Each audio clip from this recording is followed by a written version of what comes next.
ರಣದಲ್ಲಿ ಸಾಯಬೇಡ ಕ್ಷತ್ರಿಯರು, ತಾವಾಯುಧಗಳ ಹಿಡಿದರೋ ಮೇಕದಂಡಿಗಳೋ, ಜೀಯ ಕಾಜಿರೇಗೆ ಬೀಳಲಿ ನಾಯಕರು ನಿನಗೇನು, ಹರನಡಗಾಯಲಿಂದು ಅರಿಬಲವನುರುಹುವೆನು, ಹರನಡಗಾಯಲಿಂದ ಅರಿಬಲವನುರುಹುವೆನು ಎಂದನ ಪಾರ್ಥ. ದೂತರು ಹೆದರ್ಕೊಂಡು ಬಾಯಿ ನಡುಗ್ತಾ ಹೇಳ್ತಾ ಇದ್ದಾರೆ. ಆ ಮಾತು ಕೇಳಿ ಅರ್ಜುನಿಗೆ ಕೋಪ ಬಂದು, ನಾಯಿಗಳು ಹೊಡಿರಿ, ಅವ್ರ ಬಾಯಿಗೆ ನಡುಗ್ತಾ ಇದ್ದಾರೆ. ಏನು ಕ್ಷತ್ರಿಯ ಸತ್ರೆ ಯುದ್ಧದಲ್ಲೇ ಸಾಯಬೇಕು, ಸತ್ರು ಏನ್ ಸತ್ರೆ ಸಾಯೋಕೆ ಹುಟ್ಟಿರೋದು. ಹೆದರ್ತಾ ಇದ್ದಾರೆ ರಣೇಡಿಗಳು. ಅಣ್ಣ ಯೋಚನೆ ಮಾಡಬೇಡ, ನನಗಪ್ಪಣೆ ಮಾಡು, ನಾನು ಹೋಗ್ತೇನೆ. ಒಂದು ವೇಳೆ ಆ ಸಾಕ್ಷಾತ್ ಪರಮೇಶ್ವರ ಬಂದ್ರೂ ಕೂಡ ನಾನು ಲಕ್ಷಿಸೋದಿಲ್ಲ, ಗೆದ್ದು ಬಿಡ್ತೇನೆ ಶತ್ರು ಸೈನ್ಯವನ್ನ, ನನಗಪ್ಪಣೆ ಕೊಡು ಅಂತ ಹೇಳಿ ಧರ್ಮರಾಜನಿಗೆ ನಮಸ್ಕಾರ ಮಾಡಿ ಅರ್ಜುನ ಹೊರಡೋಣ. ನಿನ್ನು ಫಲುಗುಣ ನಿನ್ನ ಪರ್ಯಂತ ಎಲ್ಲಿಯ ದುರಣವು, ಅಕಡ ಹಾರುವನಲ್ಲಿ ಕೆಲವರ ಹೊಯ್ದುಕೊಂಡನು ಬಿದುಗು ಬಿಚ್ಚಡೆಯ, ಬಂದೆನಾದನ ಬಲುಗನು ಈಶ್ವರನಲ್ಲಿ ಹರಿಮೇಖಲೆಯೇ, ಈಶ್ವರನಲ್ಲಿ ಹರಿಮೇಖಲೆಯೇ ಸಾಚಿನ್ನೆಲ್ಲ ವೇದಗೆಯನುತ ಧೃಷ್ಟದ್ಯುಮ್ನನುವಾದ. ಅರ್ಜುನ ಹೊರಡೋಕೆ ಸಿದ್ಧನಾದಾಗ ದೃಷ್ಟದ್ಯುಮ್ನ ಬಂದು, ಅರ್ಜುನ ನಿನ್ನವರಿಗೆ ಈ ಯುದ್ಧ ಬರಬೇಕಾದ್ದಿಲ್ಲ ಅಂತ ಅವರೇನೋ ಹೆದರ್ಕೊಂಡು ಹೇಳ್ತಾ ಇದ್ದಾರೆ. ಆ ಹಾರುವಯ್ಯ, ಆ ಬ್ರಾಹ್ಮಣ, ಆ ಬಡ ಪ್ರಾಣಿಗಳನ್ನ, ಹೇಡಿಗಳನ್ನ, ಅಲ್ಪರನ್ನ ಹೆದರಿಸ್ಬಿಟ್ರೆ ಸರಿ, ಅದಕ್ಕೆ ಆ ದೂತರು ಹೆದರ್ಕೊಂಡು ಹೇಳ್ತಾ ಇದ್ದಾರೆ. ಅದಕ್ಕೆ ನೀನು ಹೋಗ್ಬೇಕೆ, ನಾನು ಹೋಗ್ತೇನೆ. ಈಶ್ವರನ ಮುಂದೆ ಈ ಮಾಯಾವಿದ್ಯೆ ನಡೆಯುತ್ತೆ ಅಂತ. ಈಶ್ವರನ ಮುಂದೆ ಈ ಮಾಯಾವಿದ್ಯೆ ಹಾಗೆ ನಡೆಯೋದಿಲ್ವೋ, ದ್ರೋಣಾಚಾರ್ಯರ ಆ ಅಟೋಪ ನನ್ನ ಮುಂದೆ ನಡೆಯೋದಿಲ್ಲ. ನಿನ್ನವರಿಗೆ ಯುದ್ಧಕ್ಕೆ ನಿನ್ನವರಿಗೆ ಬೇಕಾಗಿಲ್ಲ, ನೀನು ನಿಲ್ಲು ಅಂತ ಹೇಳಿ ದೃಷ್ಟದ್ಯುಮ್ನ ಹೊರಟ. ಆದ್ರೆ ಎಲ್ರಿಗೂ ಗಾಬರಿ. ದೃಷ್ಟದ್ಯುಮ್ನ ಜೊತೆಗೆ ಸಾತ್ವಿಕಿ, ಯುವಿಧಾನ, ಉತ್ತಮ ಮುಂಜಸು ಮತ್ತು ಬಾಕಿ ದೇಶದ ರಾಜರುಗಳು ಎಲ್ಲ ಹೋಗಿ ಅಂತ ಹೇಳಿ ಧರ್ಮರಾಜ ಅಪ್ಪಣೆ ಮಾಡಿದ್ದಾನೆ. ದೃಷ್ಟದ್ಯುಮ್ನ ಜೊತೆಯಲ್ಲಿ ಅಪಾರವಾದ ಸೈನ್ಯ ಲೆಕ್ಕ ಮಾಡೋ ಹಾಗೆ ಇಲ್ಲ ಅಂತಹ ವೀರರುಗಳೆಲ್ಲರೂ ಕೂಡ ಬಂದು ದ್ರೋಣರನ್ನ ತಡೆದಿದ್ದಾರೆ. ಆಗ ದ್ರೋಣಾಚಾರ್ಯರು ಅಂಗವಣೆಯೊಳ್ಳಿತು ಮಹಾದೇವಂಗೆ ಮೊಗದು ಒಡರಿದು, ಮಹಾದೇವಂಗೆ ಮೊಗದು ಒಡರಿ ಮೊದಲಲಿ ಸಿಂಗರಾಯದಂಬು ಸುಳಿದರೆ ಮೊಲನ ಮುಂಚುವಿರಿ, ಭಂಗವಿಲ್ಲದೆ ಬಿದ್ದ ನಿಮ್ಮಯ್ಯಂಗೆ ಹರಿವನು ಕೊರಿಸದಿಗ ಮನದಂಗವನೆಯುಂಟಾಗೆ ಮೆಚ್ಚುವೆನು ಎಂದನ ದ್ರೋಣ. ಮುಂದೆ ಬಂದು ದ್ರೋಣರನ್ನ ತಡೆ ಹಾಕಿ, ಬಾಕಿ ಅಲ್ಪರನ್ನ ಹೆದರಿಸಿದಂತೆ ಅಲ್ಲ, ನಾನು ಬಂದಿದ್ದೇನೆ ಅಂತ ಹೇಳಿ ಬಾಣ ಪ್ರಯೋಗ ಮಾಡಿದ. ದ್ರೋಣರು ನೋಡಿ ಹೇಳ್ತಾ ಇದ್ದಾರೆ, ಅಂತೂ ಒಳ್ಳೆ ಜೋರಿಂದ ಬರ್ತಾ ಇದೀಯ, ನಿನ್ನ ಕೋರಿಕೆನೂ ಚೆನ್ನಾಗಿದೆ, ಅಪಾರವಾದ ಸೈನ್ಯದೊಡನೆ ನೀನು ಬರ್ತಾ ಇದೀಯ. ನಿಮ್ಮದು ಹೇಗಾಗಿದೆ ಅಂದ್ರೆ ಅವರು ನೋಡ್ತಾ ಇದ್ದಾರೆ. ನೀವು ಬರ್ತಕ್ಕಂಥದ್ದು ಸಿಂಹ ಬರೋ ಹಾಗೆ ಬರ್ತೀರಿ. ನೀವು ಬರೋ ಚೋಕು ನೋಡಿದ್ರೆ ಸಿಂಹಗಳೇ ಬರುತ್ತೋ ಅನ್ನೋ ಹಾಗೆ ಕಾಣುತ್ತೆ. ನಮ್ಮಲ್ಲಿಂದ ಒಂದು ಬಾಣ ಏನಾದ್ರೂ ನಿಮಗೆ ಬಿತ್ತ ಮೊಲ ಓಡಾಗ ಓಡ್ಬಿಡ್ತೀರಿ ಅಂತ. ಅಂಥವರು ನಿಜವಾಗೂ ನಿಮ್ಮಪ್ಪನ್ ಕೊಂದಿದ್ದೀನಿ, ಆ ಸೇಟ್ ತೀರ್ಸ್ಕೋಬೇಕು ಅಂತ ಇದ್ರೆ, ಆ ಛಾತಿ ಇದ್ರೆ ನಿಂತ್ಕೊಳ್ಳೋ ನೋಡೋಣ ಅಂತ ಹೇಳಿ ಬಾಣ ಪ್ರಯೋಗ ಮಾಡ್ತಾ ಇದ್ದಾರೆ. ಮುಟ್ಟಿ ಬಂತು ದುಸೇನೆ ಕವಿದುದು ಕಟ್ಟಲವಿಯಲಿ, ಕಲಿಗಳೆದು ಬಳಿ ಗಟ್ಟಿ ತಿಂಬ ಮಹಾಂತ ಗೌತಣವ ಹೇಳುವಂತೆ, ಕಟ್ಟೆಯೊಡೆದಂಬುಧಿಯೋ ಮೇನ್ ಜಗಜಟ್ಟಿ ಸುರಿದಂಬುಗಳೋ, ಕಟ್ಟೆಯೊಡೆದಂಬುಧಿಯೋ ಮೇನ್ ಜಗಜಟ್ಟಿ ಸುರಿದಂಬುಗಳೋ, ನಿಮಿಷಕ್ಕೆ ಕೆಟ್ಟು ರಾಜಯ ಬಲದ ತರಗರವು ಅರಸ ಕೇಳೆಂದ. ಎಲ್ಲ ಬಂದು ಮುತ್ತಿದ್ದಾರೆ.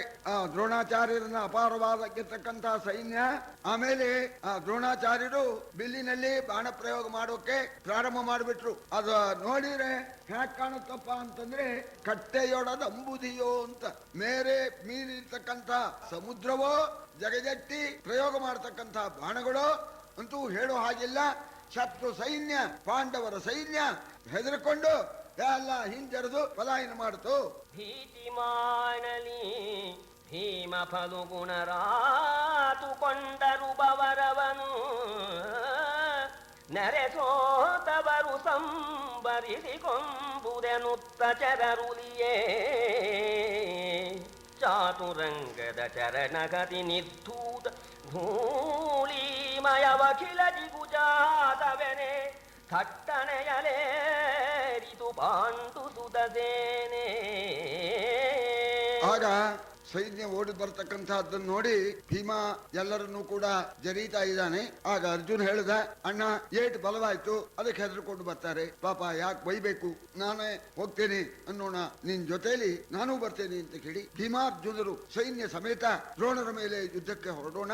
ಆಗ ಗಂಗರ ಹೊಡೆದ್ರಂತೆ ಪಾಂಡವ ಸೈನ್ಯದಲ್ಲಿ ಭೀಮಾರ್ಜುನರೇ ಹೊರಟಿದ್ದಾರೆ, ಇನ್ನು ಭಯಕ್ಕೆ ಕಾರಣವಿಲ್ಲ, ಎಲ್ಲ ಬನ್ನಿ ಅಂತ ಹೇಳಿ ಆ ಡಂಗರ ಹೊಡೆಯೋಣ. ಭೀಮಾರ್ಜುನರ ಜೊತೆಯಲ್ಲಿ ಅಪಾರವಾದ ಸೈನ್ಯ ದ್ರೋಣರ ಮೇಲೆ ನುಗ್ಗಿತು. ನುಗ್ಗಿದಾಗ ದ್ರೋಣಾಚಾರ್ಯರು ನರನ ನೆಚ್ಚನು ಪವನ ಜನತನು ಬಿರಿಯಲೆಚ್ಚನು, ಸಾರಥಿಗಳಿಬ್ಬರಲಿ ಹೂಳಿದ ನಂಬ ನೆರೆ ನೋಯಿಸಿದ ರಥ ಹಯವ. ನರನ ಕನೆಯನು ಭೀಮನಂಬನು ಕರೆಗಡಿದು, ಮಗುಳೆಚ್ಚನವರನು ಸರಳ ಪುನರಪಿ ಸವರಿಸಕ್ಕಿದ ನೊಡಲೊಂಬುಗಳ. ಎಲ್ಲರ ಮೈಗೂ ಗಾಯ ಉಂಟಾಗುವ ಹಾಗೆ, ದೇಹ ಸೀಳೋ ಹಾಗೆ ಬಾಣ ಪ್ರಯೋಗ ಮಾಡ್ತಾ ಇದ್ದಾರೆ. ಅರ್ಜುನನ ದೇಹ ಸೀಳಿ ಹೋಯ್ತಂತೆ, ಎಲ್ಲರಿಗೂ ಹೊಡಿತಾ ಇದ್ದಾರೆ. ಎಲ್ಲ ರಕ್ತ ಚಿಮ್ತಾ ಇದೆಯಂತೆ, ಬಸೀತಾ ಇದೆಯಂತೆ, ಎಲ್ಲರೂ ಕೂಡ ಸುಸ್ತಾಗಿದ್ದಾರಂತೆ. ಅವತ್ತು ಆ ದ್ರೋಣರ ಪ್ರತಾಪ ಸಾಮಾನ್ಯವಲ್ಲ. ಬಾಲ ಸೂರ್ಯನವೋನ್ ಪ್ರತಿಕ್ಷಣರೇಳಿಗೆಯ ತೇಜದ ವಿಕಾರ ಛಡಾಲಿಸಿತು, ವಿಕ್ರಮದ ಝಳ ಜಗವಳು ಕೆಜೋಂಪಿಸಿದು. ಹೇಳಲೇನರ್ಜುನನ ಭೀಮನ ಸೋಲವದ, ಹೇಳಲೇನು ಅರ್ಜುನನ ಭೀಮನ ಸೋಲವದು. ತಾ ಮೃತ್ಯುವು ಈ ಪರಿಕಾಲೆಗವನಾನರಿಯನು ಅಮರಾಸುರರ ತಟ್ಟಿನಲಿ. ಬಾಲಸೂರ್ಯ ಹೆಚ್ಚು ತಾಪ ಕೊಡೋದಿಲ್ಲ. ಕ್ಷಣ ಕ್ಷಣಕ್ಕೆ ಆ ಸೂರ್ಯ ಮೇಲಕ್ಕೆ ಬಂದು ಬಿಡ್ತಾನೆ. ಆ ಸೂರ್ಯ ಮೇಲಕ್ಕೆ ಬಂದ ಮೇಲೆ ಆ ಪ್ರೌಢ ಸೂರ್ಯನ ಆ ತೇಜಸ್ಸು, ಆ ತಾಪ ಸಹಿಸೋದಕ್ಕೆ ಯಾರಿಂದ ಸಾಧ್ಯವಾಗತ್ತೆ ಅಂತ. ಹಾಗೆ ಶತ್ರುಗಳು ಜಾಸ್ತಿ ಬಂದಷ್ಟು ಇವರ ಪರಾಕ್ರಮ ಹೆಚ್ಚುತ್ತಾ ಇದೆಯಂತೆ. ಆ ಪರಾಕ್ರಮ ಝಳದಿಂದ ಎಲ್ಲ ಸುಸ್ತಾಗಿಬಿಟ್ಟಿದ್ದಾರಂತೆ. ಅರ್ಜುನ ಭೀಮ ಅವರು ಕೂಡ ಸೋತು ಹೋಗಿಬಿಟ್ರಂತೆ. ಹೊತ್ತು ದ್ರೋಣಾಚಾರ್ಯರು ಸಾಕ್ಷಾತ್ ಮೃತ್ಯು ಇದ್ದಾಗಿದ್ದಾರಂತೆ. ಆ ರೀತಿಯಾಗಿ ಯುದ್ಧ ಮಾಡ್ತಾ ಇದ್ದಾರೆ, ಅಷ್ಟು ಜೋರಾಗಿದ್ದಾರೆ. ಕೃಷ್ಣ ನೋಡ್ದ, ಯಾಕೋ ಆಚಾರ್ಯರು ಬಹಳ ಜೋರಾಗಿದ್ದಾರೆ, ಈ ಸಂದರ್ಭದಲ್ಲಿ ನಮ್ಮ ಪಾಂಡವರ ರಕ್ಷಣೆ ನಾನು ಸರಿಯಾಗಿ ಮಾಡಬೇಕು ಅಂತ ಹೇಳಿ ಪರಮಾತ್ಮ ಒಂದು ಬುದ್ಧಿವಂತಿಕೆ ಮಾಡಿದ. ಸಾಕು ನಿಮಗಾಗದು ವೃಥಾ ನೀವೇ ಕಹಂಕರಿಸುವಿರಿ, ಸೇನಾನೀಕ ಗೊದ್ದಲಿ ಹೊಗಲಿ ಧೃಷ್ಟದ್ಯುಮ್ನ ಮೊದಲಾಗಿ. ಆಕೆವಾಳರು ನಿಲಲಿ ಕುಪಿತ ಪಿನಾಕಿಯರಿಯ ದ್ರೋಣನು, ಕುಪಿತ ಪಿನಾಕಿಯರಿಯ ದ್ರೋಣನೆನುತ ನರಾಕೃತಿಯ ಪರಬೊಮ್ಮ ರೂಪನು ತಿರುಗಿದನು ರಥವಾ. ಸರಿ ಸಾಕು ಅರ್ಜುನ, ಇಷ್ಟು ಯುದ್ಧ ಮಾಡಿದ್ದು ಸಾಕು. ಇವತ್ತು ದ್ರೋಣಾಚಾರ್ಯರು ಸಾಕ್ಷಾತ್ ಕಾಲ ರುದ್ರನಂತೇನೆ ಇದ್ದಾರೆ. ಇವತ್ತು ಅವರನ್ನ ಕೆಣಕೋದು ನ್ಯಾಯವಲ್ಲ, ಅಪಾಯ.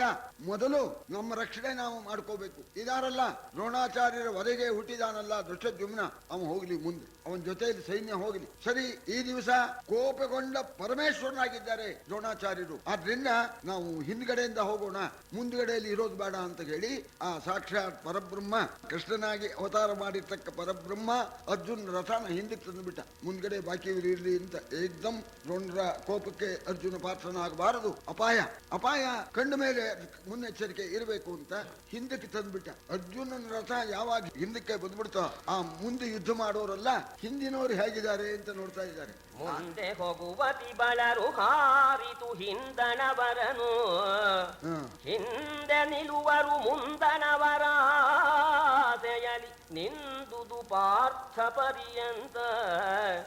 ಅಂದು ಪಾರ್ಥನು ಕೃಷ್ಣ ಬಲದಲ್ಲಿ ನಿಂದನೆ ವೇಳುವೆನು, ಅಂದು ಪಾರ್ಥನು ಕೃಷ್ಣ ಬಲದಲ್ಲಿ ನಿಂದನು ವೇಳುವೆನು. ನಿನ್ನವರೆಂದು ಗೆಲ್ಲರು ಗಾಬು ಘಟಕವನುಳಿದು ಕಾದುವರೇ. ಮುಂದೆ ಹೋಗುವನ್ನೋರೆಲ್ಲ ಸ್ವಾಮಿ ನೀವೇ ಮುಂದೆ ಹೋಗಿ ಅಂತ ಹಿಂದಕ್ಕೆ ಬರ್ತಾ ಇದ್ದಾರಂತೆ. ಅವ್ರು ಹಿಂದಕ್ಕೆ ಬರೋಕ್ ಬಂದ್ರೆ ಅವ್ರ ಹಿಂದಿರೋರು ಅವ್ರಿಗಿಂತ ಹಿಂದಕ್ಕೆ ಬರ್ತಾ ಇದ್ದಾರೆ. ಹಿಂದೆ ಹಿಂದೆ ಹಿಂದೆ ಹಿಂದೆ ಎಲ್ಲ ಹಿಂದಕ್ಕೆ. ಅರ್ಜುನ ಭಗವಂತ ಇದಾನಲ್ಲ ಅನ್ನೋ ಧೈರ್ಯದ ಮೇಲೆ ನಿಂತಿದ್ದಾನೆ ವಿನಃ ಅರ್ಜುನಿಗೂ ನಿಲ್ಲೋದಕ್ಕೆ ಛಾತಿ ಇಲ್ಲಂತವರು. ವಾಸ್ತವಾಗೂ ಕೊಂಡಾಡ್ತಾರೆ. ಸಂಜಯ ಧೃತರಾಷ್ಟ್ರನಿಗೆ ಹೇಳ್ತಾ ಇದ್ದಾನೆ, ನಿಮ್ಮವರು ಸಾಮಾನ್ಯನಲ್ಲಪ್ಪ, ನಿಮ್ಮ ಭೀಷ್ಮ ದ್ರೋಣ ಇವರ ಮುಂದೆ ನಿಲ್ತಕ್ಕವರು ಯಾರಿದ್ದಾರೆ? ಮೋಸ ಇಲ್ಲದೆ ಇದ್ರೆ ಭೀಷ್ಮ ದ್ರೋಣರ ಸಮಾನ, ಅವರನ್ನು ಗೆಲ್ಲೋದಕ್ಕೆ ಯಾರಿಂದ ತಾನೇ ಸಾಧ್ಯ ಅಂತ. ಆಗ ಬಹಳ ಕೋಪದಿಂದ ಅವರು ನುಗ್ಗಿದರಂತೆ ಅಪಾರವಾದ ಸೈನ್ಯ ಏಕಕಾಲದಲ್ಲಿ ನಾಶ ಮಾಡಬೇಕು ಅಂತ ಹೇಳಿ ಬ್ರಹ್ಮಾಸ್ತ್ರನೇ ಪ್ರಯೋಗ ಮಾಡಿಬಿಡ್ತಾರೆ. ಆ ಬ್ರಹ್ಮಾಸ್ತ್ರ ಸಾಮಾನ್ಯವಾಗಿರ್ತಕ್ಕಂಥದ್ದಲ್ಲ. ಬಲೆ ಹಾಕಿ ಅಥವಾ ಗಾಳ ಹಾಕಿದ್ರೆ ಮೀನು ಒಂದೋ ಎರಡೋ ಹತ್ತೋ ಸಿಗುತ್ತೆ. ಡೈನಾಮಿಂಟು ಹಾಕಿದಾಗ ನಾವು ನೋಡಿದೇವೆಲ್ಲ ಹಾಗಾಗ್ಬಿಡ್ತಂತೆ. ಆ ದ್ರೋಣರು ಬ್ರಹ್ಮಾಸ್ತ್ರನೇ ತೆಗೆದು ಹೊಡೆದ್ಬಿಟ್ರು. ಅಷ್ಟು ಕೋಪ ಬಂದ್ಬಿಡ್ತವರಿಗೆ. ಹೊಡಿಬಹುದೇ ಬಿಡಬಹುದೇ ಅಂತ ವಿಚಾರ ಮಾಡಲಿಲ್ಲ, ಹೊಡೆದು ಹಾಕ್ಬಿಟ್ಟಿದ್ದಾರೆ.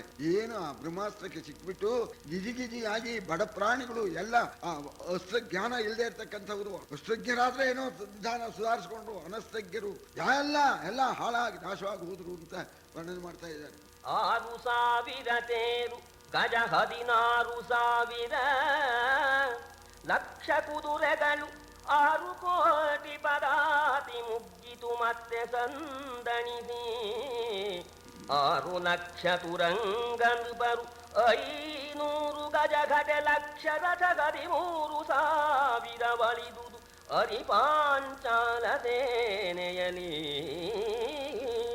6,000 ತೇರು, 16,000 ಆನೆ, ಲಕ್ಷ ಕುದುರೆ, 1 ಕೋಟಿ ಪದಾತಿ ಮುಂಚೆ ನಾಶವಾಯ್ತಂತೆ. ಅದ್ರ ಹಿಂದೆನೆ 6 ಲಕ್ಷ ಕುದುರೆ, 1 ಲಕ್ಷ ಹೋಗಿ 6 ಲಕ್ಷ ಬೇರೆ ಮತ್ ಬಂದಿದ್ದು. 6 ಲಕ್ಷ ತುರಗ, 500 ಆನೆಗಳು, 1 ಲಕ್ಷ ರಸಿಕರು, ಪದಾತಿಗಳು, ಇಷ್ಟು ಲೆಕ್ಕ ಇಲ್ಲ, ಮತ್ತೆ ನಾಶವಾಗಿ ಹೋಯ್ತು. ಅದನ್ನ ನೋಡಿಬಿಟ್ಟು ಈ ಧರ್ಮರಾಜನ ಮಂತ್ರಿಗಳು ಪರಿವಾರದವರು ಇನ್ನು ಹೀಗೆ ಆದ್ರೆ ಯಾರು ಉಳಿಯೋದೇ ಇಲ್ಲ. ಸರಿ, ಈಗಲೇನೆ ವ್ಯವಸ್ಥೆ ಮಾಡಬೇಕು. ವ್ಯವಸ್ಥೆ ಆಗದೇ ಇದ್ರೆ ಯಾರು ಪಾಂಡವ ಸೈನ್ಯದಲ್ಲಿ ಉಳಿಯುವ ಹಾಗಿಲ್ಲ ಅಂತ ಹೇಳಿ ಮಂತ್ರಿಗಳು ಪರಿವಾರದವರು ಕೃಷ್ಣ ಪರಮಾತ್ಮನ ಸಮೀಪಕ್ಕೆ ಬಂದು ಹೇಳ್ತಾ ಇದ್ದಾರೆ ಅವತ್ತಿನ ಯುದ್ಧದ ಸ್ಥಿತಿಯನ್ನ. ಅಂಗವಿಸುವವರಿಲ್ಲ ಭಟರಿಗೆ ಭಂಗವಿಚ್ಚಿತು, ಕೌರವೇಂದ್ರಗೆ ಸಂಗರದ ಸಿರಿ ಸೊಗಸಿನಲ್ಲಿ ಕಡೆಗಣ್ಣ ಸೂಸಿದಳೋ. ಗುಡಿಯಲಿನ್ನಾರು ನಮಗೆ ಆ ಬಂಗದಲ್ಲಿ ಜಯವು ಏನು ಕದನು, ಅರಸಂಗೆ ಭಿನ್ನಗ ಮಾಡಿ ಎಂದರು ನಿಖಿಲ ಮಂತ್ರಿಗಳು. ಮುಂದೆ ಹೋಗೋರೇ ಇಲ್ಲ ಅಂದ್ರು ಅವರು. ಮಂತ್ರಿಗಳು ಹೇಳ್ತಾ ಇದ್ದಾರೆ, ಪರಮಾತ್ಮ ನಾನು ಇದೇನೆ ಬನ್ನಿಪ್ಪ ಅಂತ. ಮುಂದೆ ಹೋಗತಕ್ಕಂಥವರು ಆ ಸಮರಾಂಗಣದಲ್ಲಿ ಯಾರೂ ಇಲ್ಲವೇ ಇಲ್ಲ. ಎಲ್ಲಾ ವೀರರು ಕೂಡ ಭಂಗ ಪಡೆದಿದ್ದಾರೆ. ಆ ಜಯಲಕ್ಷ್ಮಿ ಸಂತೋಷದಿಂದ ಕಡೆಗಣ್ಣ ಸೂಚಿಸ್ತಾ ಇದ್ದಾಳೆ ದುರ್ಯೋಧನನ ಮೇಲೆ, ಕಡೆಗಣ್ಣ ಸೂಚಿಸ್ತಾ ಇದ್ದಾಳೆ ಜಯಲಕ್ಷ್ಮಿ. ಇನ್ನು ಮುಂದೆ ಯಾರು ಇದ್ರೆ ಹಿಂದೆ ನಾವು ಬರ್ತೇವೆ ಅಂತ ಹೇಳೋರಿದ್ದಾರೆ. ಮುಂಗುಡಿಯಲ್ಲಿ ಇನ್ನಾರು ಮುಂದೆ ಹೋಗೋರೇ ಇಲ್ವಲ್ಲ ಅಂತ. ಮುಂದೆ ಹೋಗೋರೇ ಇಲ್ಲ. ಗತಿ ಏನು? ನಮಗೆ ಜಯ ಆಗ್ತಕ್ಕಂಥ ರೀತಿ ಹಾಗೆ, ನಾವು ಯುದ್ಧ ಮಾಡ್ತಕ್ಕಂಥ ರೀತಿ ಹಾಗೆ ಭಗವಂತ ಅಪ್ಪಣೆ ಆಗ್ಬೇಕು ಅಂತ ಪರಿವಾರದವರು ಮಂತ್ರಿಗಳು ವಿಜ್ಞಾಪನೆ ಮಾಡಿಕೊಳ್ಳೋಣ. ಆಗ ಕೃಷ್ಣ ಪರಮಾತ್ಮ ಕರೆಸಿದನು ಹರಿ ಧರ್ಮಪುತ್ರನನು ಅರದಕ್ಕೆ, ಇಂದಿನಲಿ ಗುರುವನು ಸರಳ ಮೊನೆಯಲಿ ಗೆಲಲು ನೂಕದು ಭೂತನಾದಂಗೆ. ಇಂದಿನಲ್ಲಿ ಗುರುವನು ಸರಳ ಮೊನೆಯಲಿ ಗೆಲ್ಲಲು ನೂಕದು ಭೂತನಾಥಂಗೆ ತೆರಳಿ ಬರುತ್ತಿದೆ ನಮ್ಮ ಬಲ, ತೆರಳಿ ಬರುತ್ತಿದೆ ನಮ್ಮ ಬಲ, ಸಂಕರದ ಜಯವೆಂತಗುದು, ಸಂಗರದ ಜಯಬಹುದೆಂತು ಹೇಳೈ ಧರಣಿಪತಿ ನೀನೆನನು ನೀವೇ ಬಲ್ಲಿರಿದನೆಲ್ಲ. ಧರ್ಮರಾಜನ್ನ ಕರೆಸಿಬಿಟ್ಟು ಕೃಷ್ಣ ಪರಮಾತ್ಮ ಹೇಳ್ತಾ ಇದ್ದಾನೆ, ಧರ್ಮರಾಜ, ಇವತ್ತು ದ್ರೋಣಾಚಾರ್ಯರನ್ನ ನಾವು ಬಾಣಗಳಿಂದ ಅಸ್ತ್ರಗಳಿಂದ ಗೆಲ್ಲೋದಕ್ಕೆ ಸಾಧ್ಯವೇ ಇಲ್ಲ. ನಮ್ಮಿಂದ ಅಲ್ಲ, ಸಾಕ್ಷಾತ್ ಭೂತನ ಪರಮೇಶ್ವರನಿಂದ ಆಗೋಲ್ಲ ಅಂತನ್ನೋಣ. ಉಪಾಯದಿಂದ, ಪರಾಕ್ರಮದಿಂದ ಆಗದೆ ಇರ್ತಕ್ಕಂಥದ್ದನ್ನ ಉಪಾಯದಿಂದ ಗೆಲ್ಲಬಹುದು ಅಂತ ಅನ್ನೋಣ. ಆಗ ಧರ್ಮರಾಜ, ಕೃಷ್ಣ ನನಗೇನು ಗೊತ್ತು, ನಿಮ್ಗೆ ನೀ ಹೇಗೆ ಹೇಳ್ತೀಯೋ ಹಾಗೆ ಅಂತ. ಬಾಣದ ತುದಿಯಿಂದ ಗೆಲ್ಲೋದಕ್ಕಾಗೋದಿಲ್ಲ, ಶಕ್ತಿಯಿಂದ ಆಗೋಲ್ಲ, ಯುಕ್ತಿಯಿಂದ ಗೆಲ್ಲಬೇಕು ಅನ್ನೋಣ. ನೀವೇ ಬಲ್ರಿ, ಯಾವ ಯುಕ್ತಿನೋ ಪ್ರಯೋಗ ಮಾಡಿ ಅನ್ನೋಣ. ನೀ ಮಾಡ್ಬೇಕಾಗುತ್ತಪ್ಪ ಪ್ರಯೋಗನ. ಧುರದ ಜಯಬಹುದೊಂದು ಪರಿಯಲಿ ನಿರುತವಲ್ಲದ ನುಡಿಯ ನುಡಿದರೆ ಪರಿಹರಿಸಬಹುದು, ನಿರುತವಲ್ಲದ ನುಡಿಯ ನುಡಿದರೆ ಪರಿಹರಿಸಬಹುದೆಂದನು ಅಸುರಾರಾದಿನ ಸುನಗುದ. ನರನದೆಂತೆನೆ ಗುರುತನುಜ ಸಂಕರದೊಳೊರಗಿದನೆಂದು ದ್ರೋಣಂಗರುಹು ಬಲುಗುಡ. ಗುರುತನುಜ ಸಂಕರದೊಳೊರಗಿದನು ಎಂದು ದ್ರೋಣಂಗರುಹು ಬಲುಗುಣ. ಮನದೊಳಳುಕದೆ ಬೇಗ ಮಾಡೆಲ್ಲ. ಧರ್ಮರಾಜ, ಸತ್ಯವಾದ ಮಾತ ಅಲ್ಲದೆ ಸುಳ್ಳು ಹೇಳಿದ್ರೆ ಇವತ್ತು ಗೆಲ್ಲಬಹುದು ಅಂತ. ನಿರುತ ನುಡಿ ಅಲ್ಲ ಅಂದ್ರೆ ಅಸತ್ಯ. ಸುಳ್ಳು ಹೇಳಿದ್ರೆ ಇವತ್ತು ದ್ರೋಣರಿಂದ ಉಂಟಾಗ್ತಕ್ಕಂಥ ಈ ಅಪಾಯವನ್ನ ನಾವು ಪರಿಹಾರ ಮಾಡ್ಕೊಳ್ಬಹುದು ಅಂತಂದಾಗ ಅರ್ಜುನ ಅಂದ, ಅದೇನು ಅಂತ. ಇನ್ನೇನಿಲ್ಲ, ಯುದ್ಧದಲ್ಲೇ ಅಶ್ವತ್ಥಾಮ ಸತ್ತೋದ ಅಂತ ಇಷ್ಟು ಹೇಳ್ಬಿಟ್ಟು ಸರ್, ಅರ್ಜುನ ಹೇಳು, ಯುದ್ಧದಲ್ಲಿ ಅಶ್ವತ್ಥಾಮ ಸತ್ತೋದ ಅಂತ ಹೇಳಿಬಿಟ್ರೆ ಅವರನ್ನ ಅವ್ರು ಹಾಕೊಳ್ಳೆ ಮಗನ ಮೇಲಿನ ಮೋಹ ಬಿಲ್ಲಿ ಕೆಳಗೆ ಹಾಕ್ಬಿಡ್ತಾರೆ. ಅವ್ರ ಅಸ್ತ್ರ ಕೈಯಲ್ಲಿ ಇದ್ರೆ ಅವ್ರನ್ನ ಗೆಲ್ಲೋಕ್ಕಾಗೋಲ್ಲ. ಅವ್ರ ಅಸ್ತ್ರ ಕೆಳಗೆ ಹಾಕ್ಬೇಕಾದ್ರೆ ಮಗ ಸತ್ತ ಅನ್ನೋ ಮಾತೆ ಅವ್ರ ಕಿವಿಗೆ ಬೀಳ್ಬೇಕು. ಇಷ್ಟು ಮಾಡ ಅರ್ಜುನ ಅಂತಂದಾಗ ಅರ್ಜುನ ಕಿವಿಯ ಮುಚ್ಚಿದನರ್ಜುನನು, ಕಿವಿಯ ಮುಚ್ಚಿದನರ್ಜುನನು ಹರಿಯವ ಗಡಿಸೆ ಕೈ ಕೊಂಡ ನರಸನು. ಪವನ ಸುಧನ ಮಾತ ಕೊಂಡನು ಹೊಕ್ಕನಾಗವ. ತವಕದಲ್ಲಿ ತೆಗೆದೆ ಸುತ ರಿಪುಷರ ನಿವಗವನು ಖಂಡಿಸುತ್ತ. ಇಂದಿನ ಭವರದಲ್ಲಿ ಕಡೆ ಬಡೆದುದಶ್ವತ್ಥಾಮ ಕೇಳೆಂದ.